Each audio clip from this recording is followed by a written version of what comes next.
Welcome to the Achieve Results Now podcast, the podcast that gives you immediate actions you can take to start seeing life-shifting results now. Hey, everybody. Welcome to the Achieve Results Now podcast. This is Mark Cardone. And Theron Fight. Today, we have a very special guest. Now, when the word leadership comes to mind, especially around Syracuse, because that's where we are, and really all over the place, but Ralph Simone enters the picture. He enters For the sure. mind, right? Ralph is the founding partner of Emergent right here in Syracuse, and he's kind enough, and we're very excited to have him on the podcast. So, Ralph, it's great to have you here.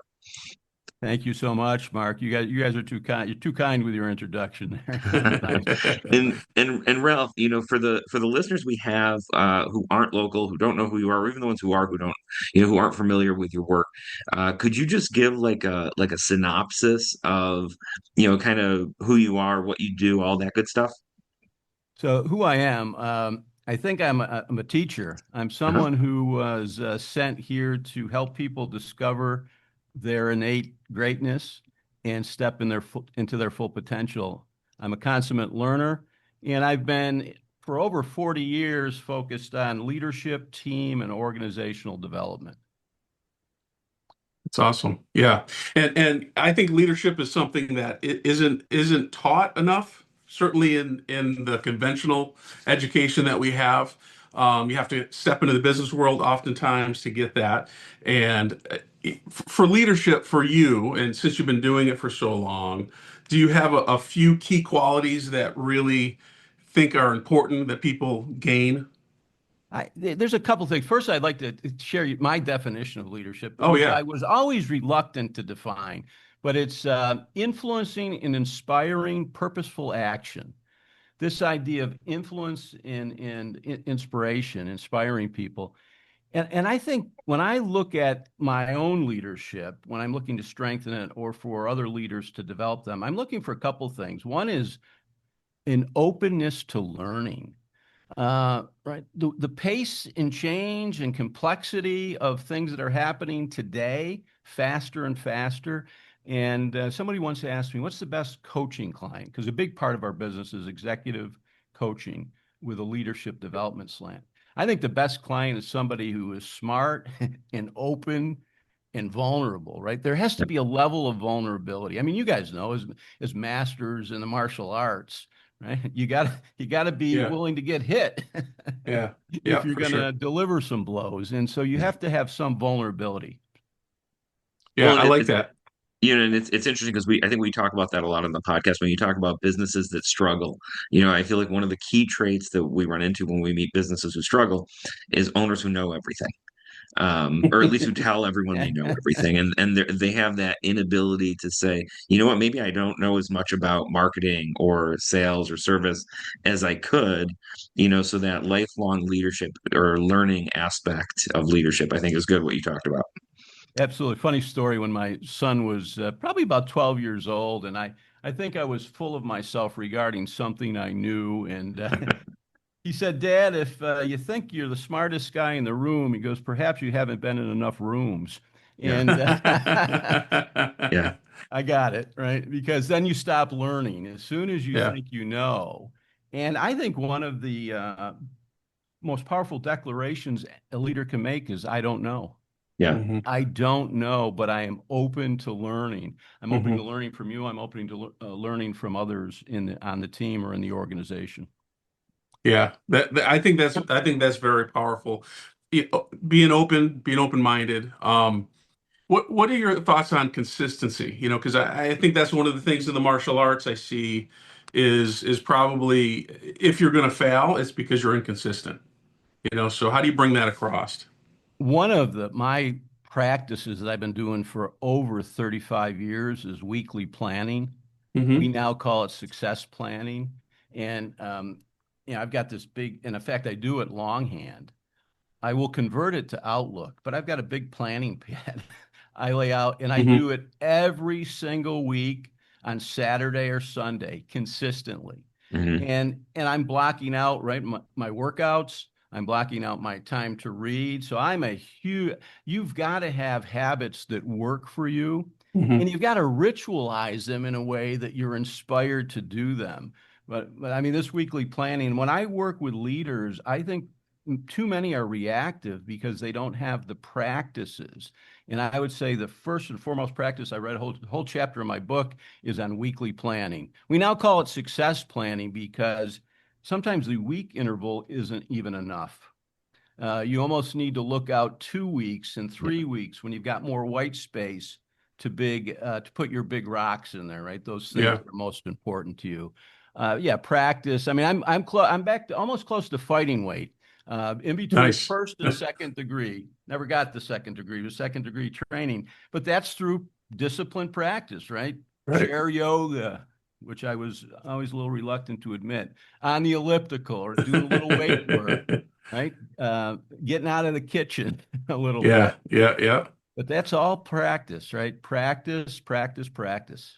You know, Right. you bring up a really interesting time, like a time management thing about going out into the white space a little bit, because I think, when we see people, start planning or start doing that, that weekly habit of laying out the big rocks and the things that we have to do, they try to immediately throw the big rocks in the mix.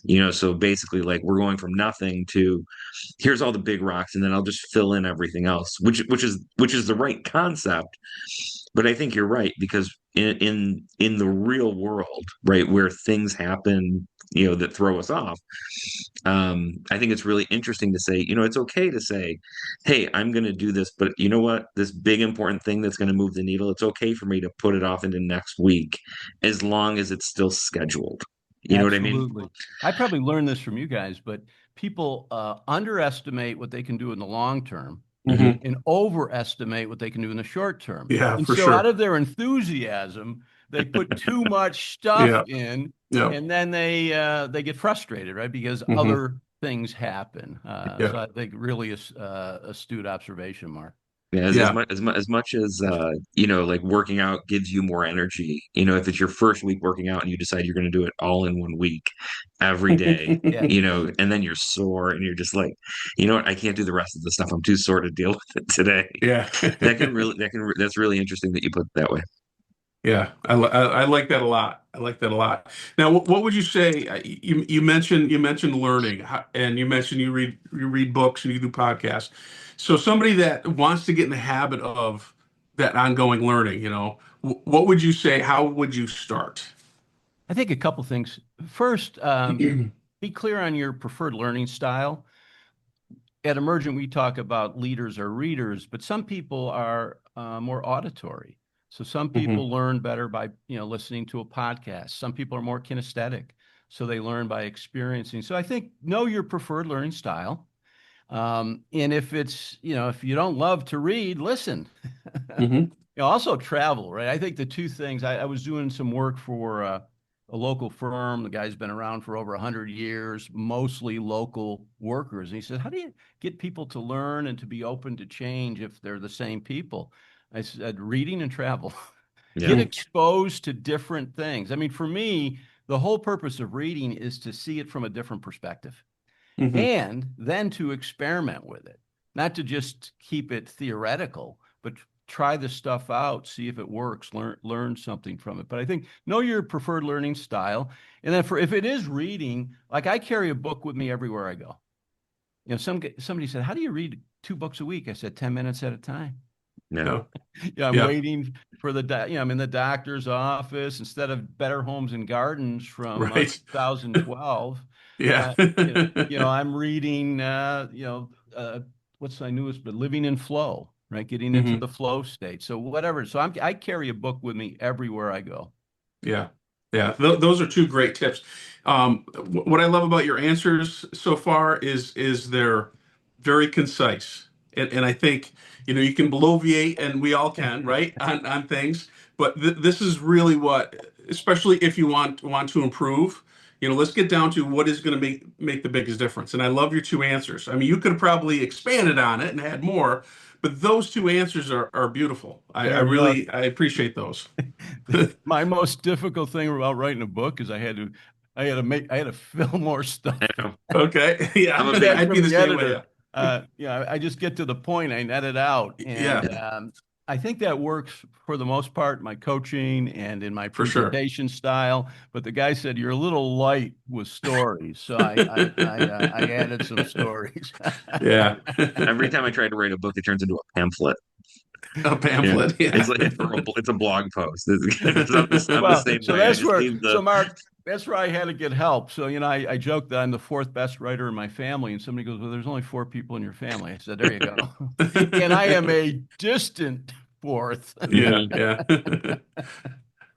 so That's Ralph, as someone awesome. who two books a week is a lot of books. That's like over 100 books a year, which is you know out of all of it, any I would love to ask someone who reads a lot. What are the top couple that you read even just this year? Let's say this year, top couple books you've read this year, that you really got something out of. So I'm rereading, I mentioned it, Living in Flow. Hmm. I don't know if it, so the flow state, and really trying to be, we talked about this at a partner meeting yesterday, the noun and the verb. People want to be a writer. Well, if you want to be a writer, you got to do writing. Right. And what living in the flow state has helped me with is what I'll call mean, MEING, just being me, being more authentic, not being overly, not being unprepared, but not being overly prepared, just letting it flow, not overthinking it. Yeah. That would be one. I took a whole picture of these books because I actually was going to write a blog off of just the book titles. Yeah. And I reread The 7 Habits of Highly Effective Hmm. People. Yeah. So when I look at a short list of books, that's on my list. The Power of Now by Eckhart Tolle Hmm. Great book. would make that list. And one of the things I've been fascinated by is I've been rereading books. Yeah. And as you guys know the expression, you never step in the same river twice. Yeah. Now, books that I read 20 years ago, I'm at a much different place, age and stage. Yeah. But I tell people, particularly like I might read 2 or 3 chapters and declare myself complete. So I read for application, not Yeah. completion. Right. Okay. Yeah. I'm looking for something that'll feed a podcast. I'm looking Yeah. for leadership practice that Yeah. I can share with a client. I'm Hmm. looking for something that I might make a keynote speech out of. So I'm Yeah. reading for application Yeah. most of the Yeah. time. And I think that's admirable because I think we talked about this on another podcast, but we were saying how like I'll read one book to a certain point and then I'll just drop it and I'll move to another book, because I find something that I want to apply and then I move on to something else and I'll have 2 or 3 books open in my library that I'm constantly kind of feeding Yep. through, which I think is a lot more effective than people who read a whole book just for completion and then don't do anything. They're like, oh, that's full of good ideas. Like I should do that at some point. So I think that idea of stopping when you find something that's actionable and doing it, Yep. is really a cool idea. Now my son thinks I cheat. He goes, "So you consider that complete?" I said, "I do." So you do your way of counting, I'll do my way of counting. I love your honesty. Just, yes, I do. Like no I mean, apology. Just yep. That's great. I love that. So tell us about your book because I think I love the title. I think it's a really cool title. And then you have So tell us some highlights if you would. Actually, you guys will appreciate where the title came from. So slow down to go faster. Yep. The main title. Then the subtitle is Living and Leading Intentionally. But the main story came from Chuck Norris. Oh, okay. Yeah, Chuck Norris was in a sparring match with Bruce Lee, and Bruce Lee was frustrated that he wasn't able to score or Hmm. block Norris's kicks, and he was Hmm. lamenting after the match. And Norris said, "You're too fast.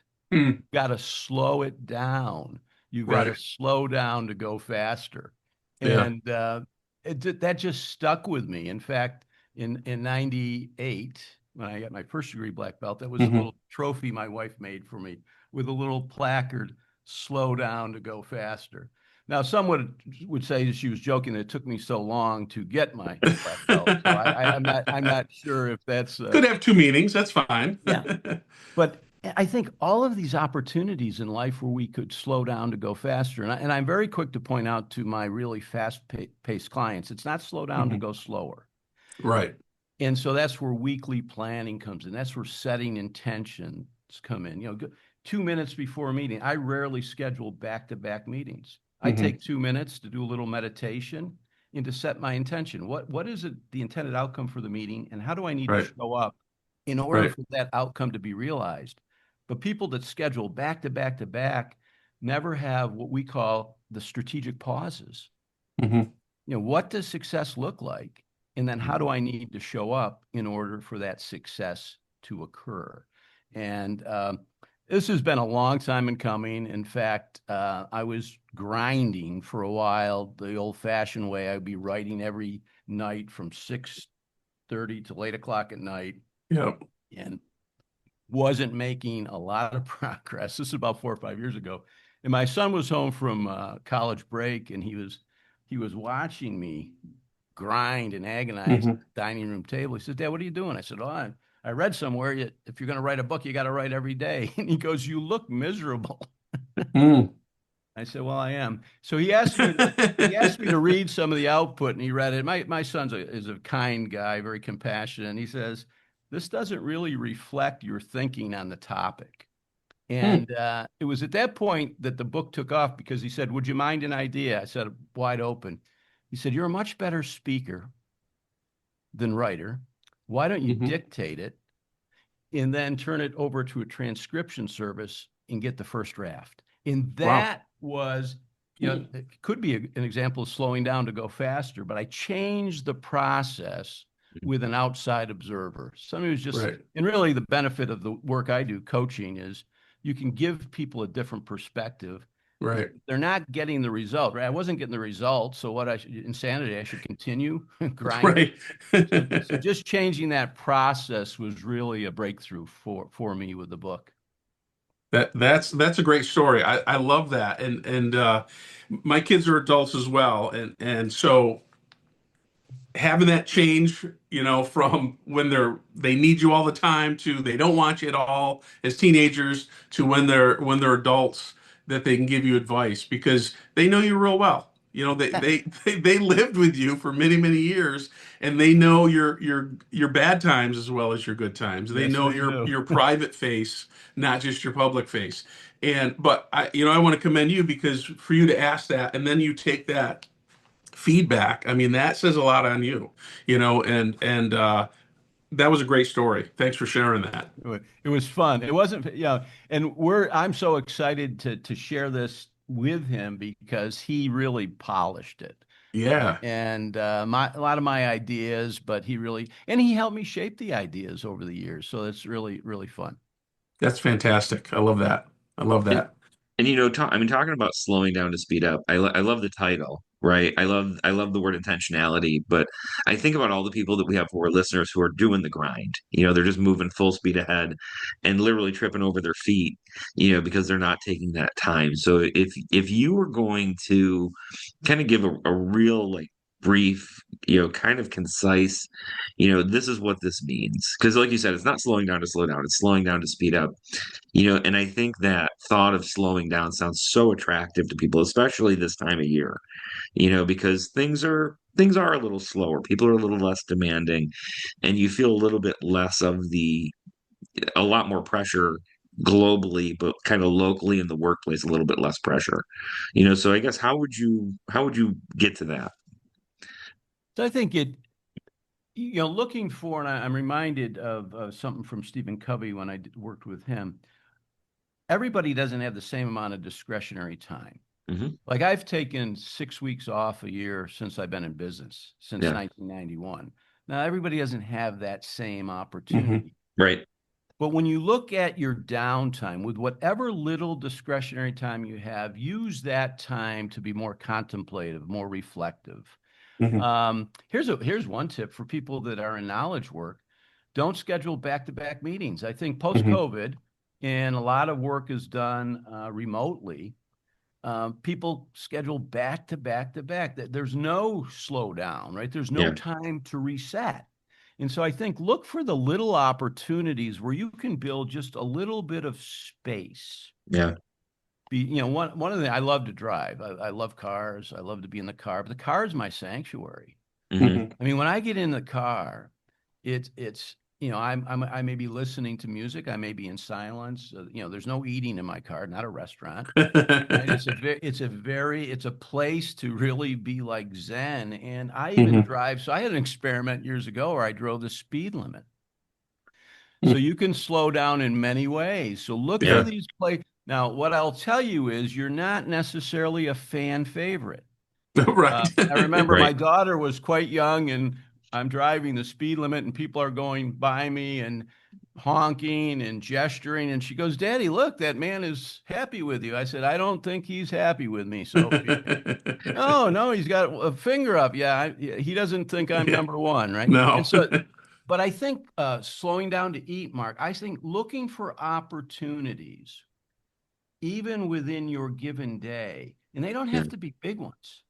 They don't have to be big ones. So I think it's where there's a little bit of discretionary time. If weekly planning is too big of a thing, start with daily planning. Yeah. Um, I learned this from my pets. You watch your pets get up. They don't hit the ground running. They actually, stretch out. Oh yeah. And my morning ritual today didn't used to be is 2 hours. I get Hmm. up quite early. I won't tell the time. Um, and I don't look at my phone until after I've meditated, until after I've read. And now I'm ready. Then I work out a little bit. Then I look at the phone. So I think Hmm. experiment with changing things up. Hmm. I like that. Yeah, I see a lot of benefit with that, for sure. I like what the last thing you said. Experiment with changing things up, because I think, and going back to what you said before with what kind of learner are you, and you said is reading better or is listening better? That's obviously the two of the main ways people learn, and picking one. What sure, but also just the idea of is you have to find your own. It's a puzzle. We're all a puzzle, but we have to find our own pieces that work for Yeah, us. absolutely. Yeah, I think some of the really easy ones, breath work. So slow Hmm. your breathing. You guys work with breath work, Sure. martial arts training, eating. We're going to eat less. We're going to probably get more out of it. Hmm. Doing that a little bit slower. And I think try not to do back to back to back. I mean, Yeah. I remember in middle school, right? It's the first time you changed classes and you had about 4 minutes. Yeah. I think that was brilliant. Obviously, you needed to cover the physical space, but you could let go of where you were and you could get ready for where you were going. Yeah. Yeah. And I think that was like 4 minutes or 3 minutes. It Yeah. doesn't have to be a lot. Right. Take a couple deep breaths, think about your intention, boom. That in my mind is the quickest application of slowing down to go faster. It's Yeah. it's interesting. We eliminated Zoom meetings at my company because we have a weekly sales meeting and we used to do them over Zoom. And we got rid of the Zoom meeting because what would happen is people would come in still kind of with their brain in whatever they were doing right before. And they would, we'd lose the last 10 minutes of the meeting because people were still starting to think about what their next thing was. Hmm. So by getting rid of the Zoom and having people come to the office, it really, kind of cued in where, hey, on the drive here, you can get that out of your head and now you're here, Hmm. and then you had them right till the end because they might be thinking about the next thing they have to go to, but at least you have them until then. So I think that's a great tip. Well, it creates being present, right? I mean, we know, and when people are training in martial arts, they're in flow when they're Yeah. present, when they're Right. Yeah. present to their body, when they're present to the instruction, when they're not distracted, right? You leave your shoes at the door for a reason, Yeah. not to muck Right. up the studio, but to Right. leave problems behind you so that you can be focused. And I think symbolically, there are many things we already do Hmm. and other things we could add to just slow us down a bit so that we can make more of an impact. Yeah. Right. Right. Yeah. I love that. I love that. So as we wrap up, where can they get your book? Yes.